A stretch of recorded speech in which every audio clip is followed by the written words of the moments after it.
بسم الله الرحمن الرحیم. اوس مونږه په اصل کتاب کې شروع کوو. مصنف رحمت الله علیه د خپل کتاب په ابتدا کې بسم الله لیکل ده. په دې وجه لیکل ده چې د کتاب الله د الله د کتاب قران پاک په شروع کې بسم الله ده، او په احادیث نبویہ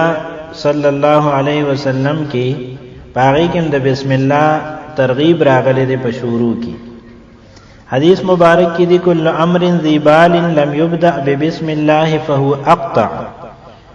هر هغه کار چې هغه محتم بشان وی او شاندار وی د هغه شروع چې په بسم الله اونشي نو هغه به برکت دی. او د مخکینو بزرګانو دغه طریقه وا چې د بسم الله نه به شروع کوله، او د بسم الله نه بعد د الحمدلله ذکر کولو مقصد دا دی چې د کتاب الله سنت نبوی او د اسلافو د طریقې اتباع وشي.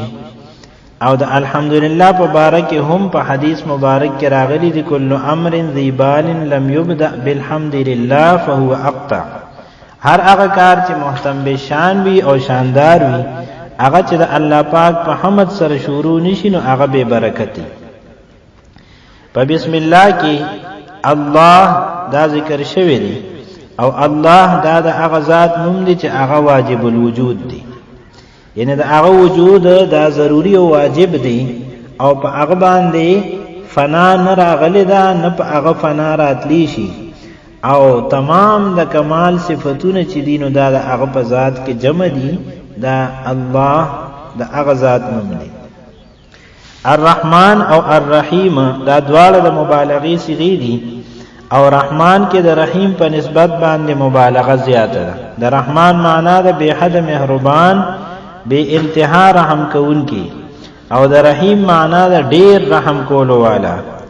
او د بعض علماء په نسبت باندې رحمان عام دی، یعنی په دنیا کې په مؤمن او کافر دواړو باندې رحم کوي الله پاک، په دی وجه ته رحمان وي.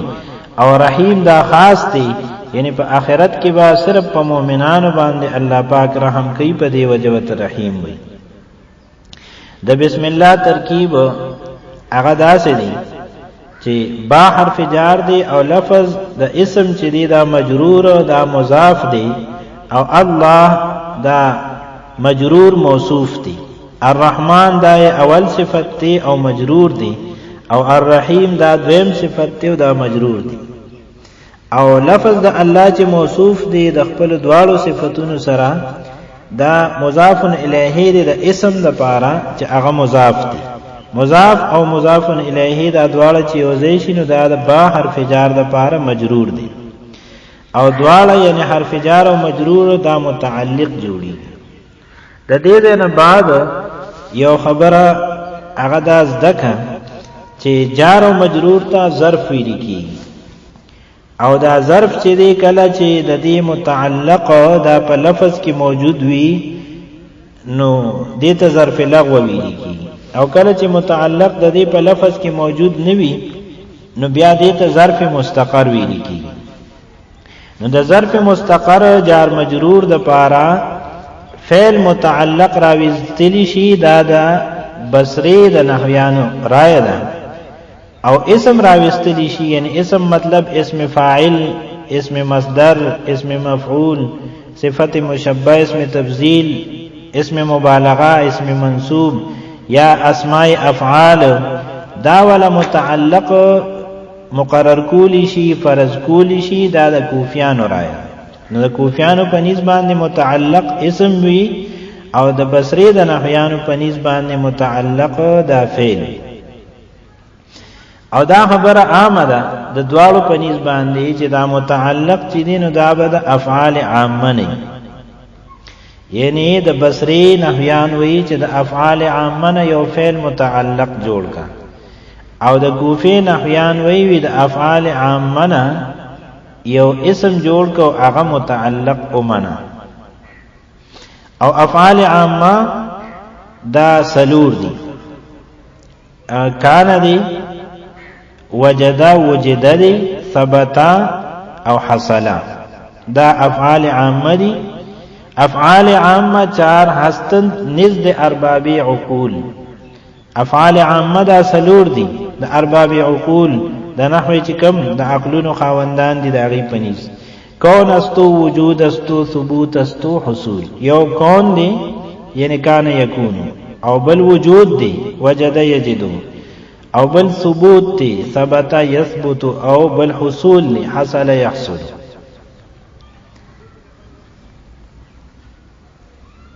او کله نا کله د دې سلور مصادر نه علاوه د بل ماده نه دا متعلق راشي نو په هغه ځای کې بیا فعل عام وتنویل کیږي بلکې فعل خاص وتویل کیږي او یا افعال خاصه وتویل کیږي بل دا خبرم په ذهن کې ساته چې ظرف مستقر دا په سلور زینو کې راځي با الفاظ دیگر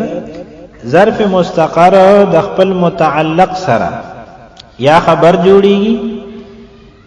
یا ظرف مستقر د خپل متعلق سره ملوشي نو صفت جوړیږي یا تن حال جوړیږي او یا تن صله جوړیږي د دې دا مطلب شو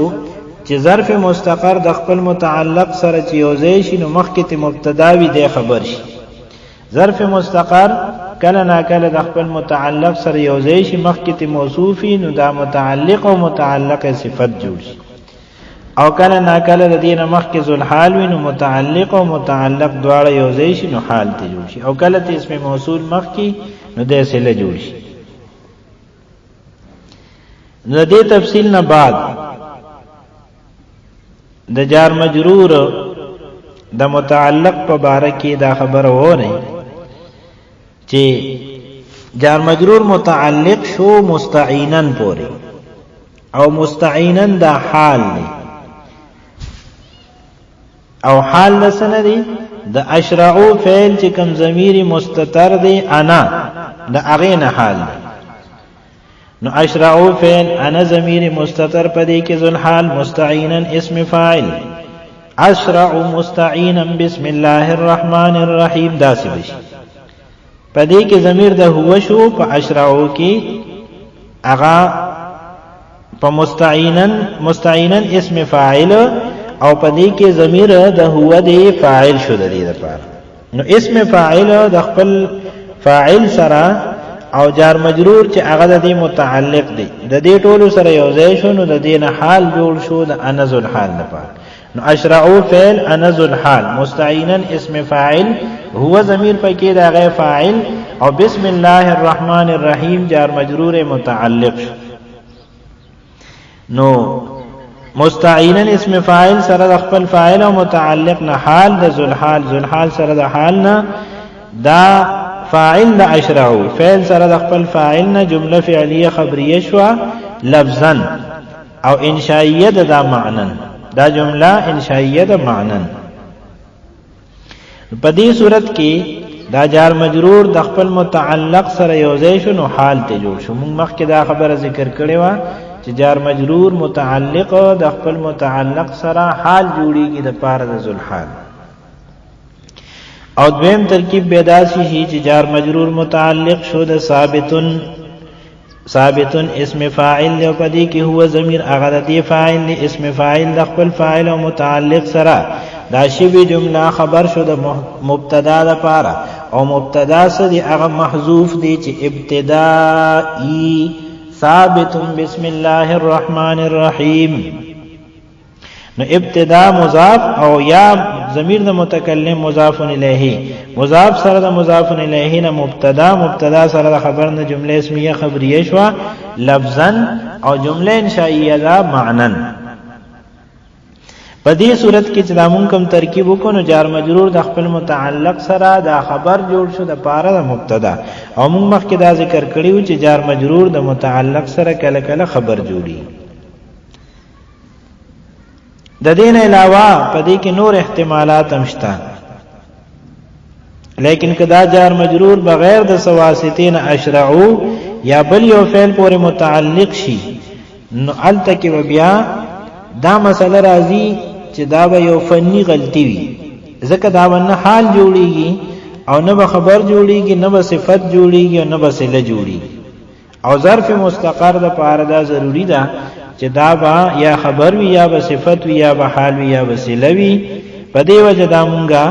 اشرعو پوری بلا واسطه دا نشو متعلق کولی، ځکه په هغې کې بیا نو حال جوړیږي، نه خبر، نه صفت او نه صله. په بسم الله کې نحوی اجرا هغه داسې کېږي چې با حرف جار دی او حروف دا ټول چې دي نو دا مبني دي. اسم چې دی نو دا معرب دی او په معرب کې بیا مفرد منصرف صحیح دی. حالت رفعیه په ضمه سره دی، حالت نسبی فتحې سره دی او حالت جریه کسره سره دی. دلته کې حالت جری کې دی ځکه چې با حرف جر په دې باندې داخل شوی دی او په اسمه کې دا د میم کسره دا علامت د جر دی. الله دا اسم معرب مفرد منصرف صحیح دی او مضاف الیه دی، په دې وجه مجرور دی او علامه د جر په دې کې کسره ده ها ده. الرحمن دا اسم معرب دی مفرد منصرف صحیح دی او دا صفت د الله دی، موصوف او صفت دواړه په یو اعراب کې. الرحمن دا هم مجرور دی او علامه د جر په دې کې دا کسره د نون ده. الرحیم دا اسم معرب دی مفرد منصرف صحیح دی او دا دویم صفت د الله دی، نو دا هم مجرور دی او علامه د جر هغه کسره د میم ده. کله چې په دې انداز سره د عبارت اجرا کیږي نو بیا د انسان سوچ د علم نه عمل طرف ته ځي، چې کومې مسالې د علم نحو مونږ زده کوو نو دا به مونږ په عمل کې څنګه راولو. چې کله مونږ عربي عبارت دا لولو یا مطلب عربي عبارت دا وایو نو د دې قواعدو د نحوی د دې استعمال به پکې کوو. انسان په اجرا سره د علم نه د عملیت طرف ته ځي. الحمدللہ رب العالمین، تمام تعریفون للہ خاص دا اللہ پاک دا پار دی، رب العالمین چې د تمام عالمونو د تمام مخلوقات رب دی. په دې عبارت کې د حمد لفظ ذکر شوی دی. حمد په لغت کې تعریف او ثنا ته ویل کیږي او په اصطلاح کې حمد څه ته وایي چې د چا په اختیاري خصلت او خوبه باندې د تعظیم په اراده باندې په جبه سره د هغه تعریف وشي. احسان د سره کړی دی او کو نه دی کړی. یو انسان تا سره احسان کړی دی یا نه دی کړی دی ته نه ګوري، خو چې د هغه کوم خوبی ده او هغه خوبی د هغه اختیاري او کسبی ده چې د هغه په کسب سره هغه ته ملو شوی ده، په هغې باندې ته د هغه د تعظیم په نیت باندې تعریف وکړي نو دې ته حمد وایي. او رب دا مصدر دی او معنی د تربیت کول. او تربیت څه ته وایي چې یو سیز دا د کمال درجه ته ورسې او کامل تی نه جوړ کی په مزه مزه. نو په الله پاک باندې د رب اطلاق چې دا مصدر دی او مصدر د هغې اطلاق په ذات باندې نه کیږي مگر مبالغتن. نو په الله پاک باندې د رب اطلاق دا مبالغه ده، یعنی گویا کې د ډیر زیات تربیت او د ډیر زیات ربوبیت په وجه باندې دغه ذات د الله پاک عین تربیت دا ګرځېدلی دی او عین تربیت ورته وویلی شو. او یا په دې کې یو احتمال دا دی چې دا رب مصدر دی د اسم فاعل ربن په معنی کې، یعنی تربیت کولو والا. د اضافت نه بغیر د رب اطلاق دا صرف د الله پاک په ذات باندې کیږي او اضافت سره په غیر الله باندې هم اطلاق دا مستعمل دی، لکه څنګه چې په فقه کې تاسو وایي رب الدار د کور مالک، رب المال د مال مالک. العالمین دا جمع دا عالم دا او د عالم معنی دا د علم اعلی، یعنی دا اسم اعلی دی.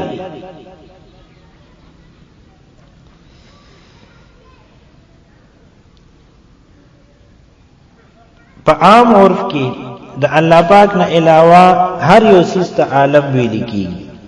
او دا عالم چې دی نو د ډېر قسمونه دي. عالم سماوات دی، عالم ارض دی، عالم انس دی، عالم جن دی، عالم حیوانات دی، عالم نباتات دی. په دې وجه باندې عالم مفرد ذکر نشو، العالمین جمع ذکر شو. چې دا ټول انواع او اقسام د عالم دا پدې کې را جمع شي. او د دې ترکیب غدا سي الحمد مبتدا دی، لام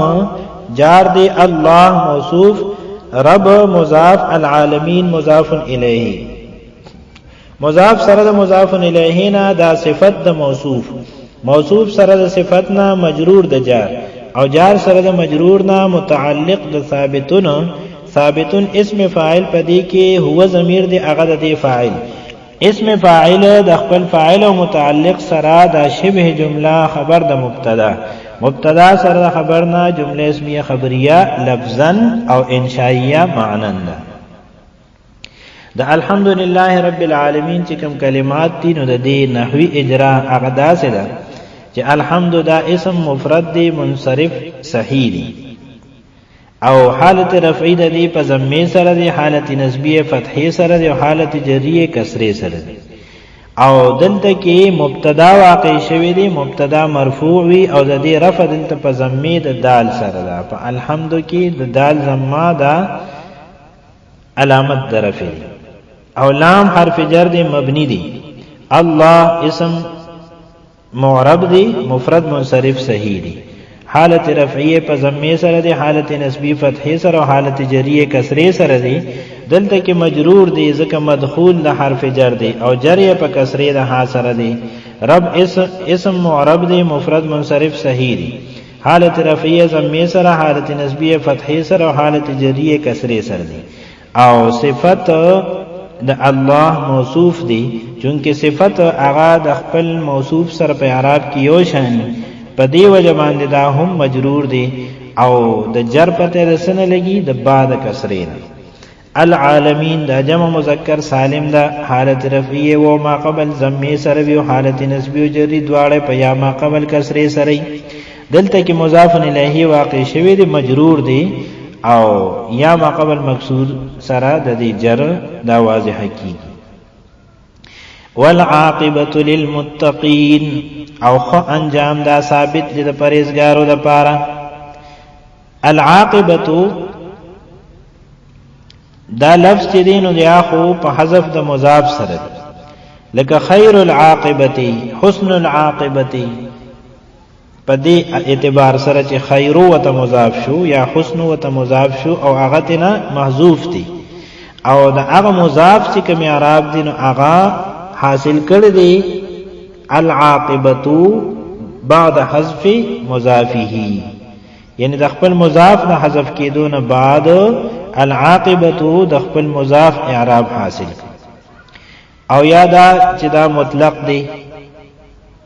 او کوم سیز چې مطلق ذکر شي نو مراد د هغې نه فرد کاملی، نو په عاقبت کې فرد کامل دا خو او محمود عاقبت دی. په دې وجه باندې صفت یہ محذوف دی، اصل کی داسې دی چې العاقبۃ المحمودۃ للمتقین، خو انجام دا د متقیانو پرهیزګارو لپاره ثابت دی. متقین دا جمع د متقی ده، هغه چاته وی چې څوک د کبایر او صغائرو دا صغیرو کبیره ټول ګناهونو نه پرهیز کوي، هغه ته متقی وي. ترکیب د دې جملې داسې دی چې و دلته کې اعتراضیه ده، کم چې د جملې معترضین مخکې راځي. العاقبۃ مبتدا لام جار، المتقین مجرور جار سره د مجرور نه متعلق د ثابتۃ اسم فاعل پوری.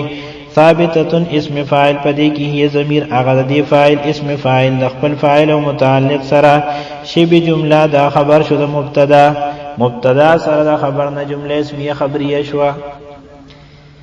د دې جملې نحوی اجرا غدا سره چې و حرف دی مبنی دی، العاقبۃ دا اسم معرب دی مفرد منصرف صحیح دی،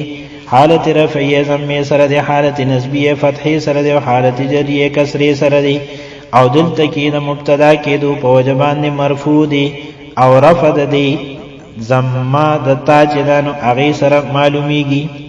او لام حرف جر مبنی دی، المتقین دا جمع مذکر سالم دا، حالت رفعیه په و ما قبل مضموم سره، او حالت نسبی او جری دواړه په یا ما قبل مکسور سره. دلته کې مجرور دی او جریه په یا ما قبل مکسور سره دی. والصلاة والسلام على رسوله محمد وآله وأصحابه أجمعين. والصلاة نزول د خیر کثیر دیوی رحمت دیوی والسلام او سلام دیوی علی رسوله دا هغه پر رسول باندې محمد چې محمد صلی الله علیه وسلم دی، و آله او دا هغه په آل باندې، و اصحابہ او په صحابه باندې، اجمعین په ټولو باندې. مصنف رحمت الله علیه په دې جمله کې درود او سلام بیان په دې وجه باندې چې الله پاک حکم دی چې صلو علیه وسلمو، او مصنف رحمت الله علیه دغه حکم په عمل کې راولیو، په هغه باندې عمل کوي. بل خبره دا ده چې الله پاک او زمونږ په مینس کې واسطه او وسیله دا د رسول الله صلی الله علیه وسلم ذات مبارکه دی. نو الله پاک محسن حقیقی دی زمونږ، او محسن حقیقی سره د ملاول والا دا محسن وی. مصنف رحمت الله علیه د محسن حقیقی د حمد نه بعد د هغه محسن حق ادا کول غواړي چې هغه د محسن حقیقی سره مونږ ملاوي. نو په دې وجه باندې درود او سلام وي. د رسول لغوي معنی د لګل شوی، او په اصطلاح کې رسول چاته وي هو انسان بعثه الله تعالی الى الخلق لتبلیغ الاحکام ومعه کتاب. رسول دا هغه انسان دی چې الله پاک خپل مخلوق ته د احکام د تبلیغ د پاره را لېږي، او ورسره کتاب وي، او کو کتاب ورسره ني نو نوې شریعت ورسره، او نبی دا عام دی چې کتاب ورسره وي او کو نوې ورسره. محمد د دې معنی دا هغه چې تعریف شي د حضور صلی الله علیه وسلم دا نوم د اغي نیکو عبد المطلب یا د اغي والدی بی بی آمنه دا نوم اخادیو، او پزمکه کې د پیغمبر علیه السلام نوم محمد، او په اسمانونو کې به وته احمد وي. آل اولاد طویل کیږي، مراد د دین بنو هاشم، بنو عبد المطلب او ازواج مطهرات دي، یا هر هغه انسان چې تابعدار او پرهیزګار وي او د الله نه یریږي، نو هغه ته مراد دی. لکه حدیث مبارک کې دی آلی کل تقی کل مؤمن تقی، زما آل دا هر یو پرهیزګار مؤمن دی. او اصحاب جمع د صحابون ده، لکه انهار جمع د نهرون ده. لغت کې ملګری ته وي، او په اصطلاح کې هر هغه انسان چې د ایمان په حالت کې پیغمبر علیه السلام لیدي وي، او د ایمان په حالت کې بیا هغه وفات شوی. او د دې ترکیب بداسې کوو چې و په دې کې عاطفه دی یا استینافیه دی. الصلاة مبتدا علی جار، رسول مضاف، هی ضمیر مضاف الیه، مضاف سره د مضاف الیه نه معطوف علیه. محمد عطف بیان، معطوف علیه سره د عطف بیان نه بیا معطوف علیه، و عاطفه آل مضاف، هی ضمیر مضاف الیه، مضاف سره د مضاف الیه نه معطوف اول، و عاطفه اصحاب مضاف، هی ضمیر مضاف الیه، مضاف سره د مضاف الیه نه مؤکد اجمعین تاکید، مؤکد سره تاکید نه معطوف ثانی، معطوف علیه سره د دواړو معطوفنا مجرور شو د جار، جار سره د مجرور نه متعلق شو د نازلتن پوری.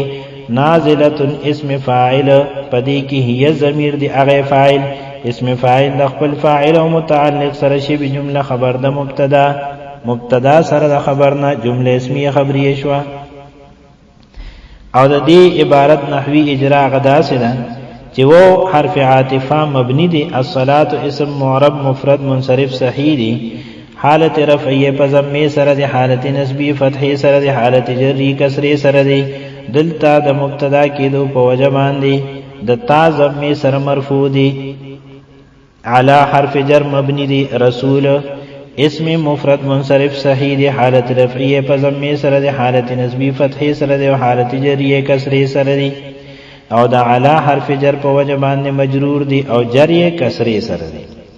هی ضمیر اسم غیر متمکن مبنی دی، ذکر ضمائر ټول مبنی دی. محمدن دا اسم مفرد منصرف صحیح دی، حالت رفعیه په ضمه سره، حالت نسبیه فتحه سره، او حالت جریه کسره سره دی. د رسولن عطف بیان دی یا بدل دی، په دی وجه باندې او مغه اعراب لري کوم چې د رسولین دی او جر د دې په کسری سره دی د دال په کسری سره وہ حرف عطف دا مبنی دی آل اسم مفرد منصرف صحیح دی حالت رفعی ضمی سره دی حالت نسبی فتحی سره دی او حالت جریه په کسری سره دی او په مجرور باندې دا عطف په وجه باندې دا هم مجرور دی او جریه په کسری سره دی وہ حرف عطف مبنی دی اصحاب دا جمع مکسر منصرف دا معرب دا حالت رفعی ضمی سره دی حالت نسبی فتحی سره دی او حالت جریه کسری سره دی او دلته کې په مجرور باندې د عطف په وجه دا هم مجرور دی او جری کسری سره دی اجمعین دا اسم معرب دی جمع مذکر سالم دا حالت رفعیه په وما قبل ضمه سره دی حالت نسبی او جری دواړه په یا ما قبل کسری سره دی او دلته کې د اصحابه تاکید دی نو مؤکد مجرور دی تاکید بم مجروری او ځکه تاکید او مؤکد دواړه په اعراب کې یو شان او جر د دې په یا ما قبل مکسور سره دی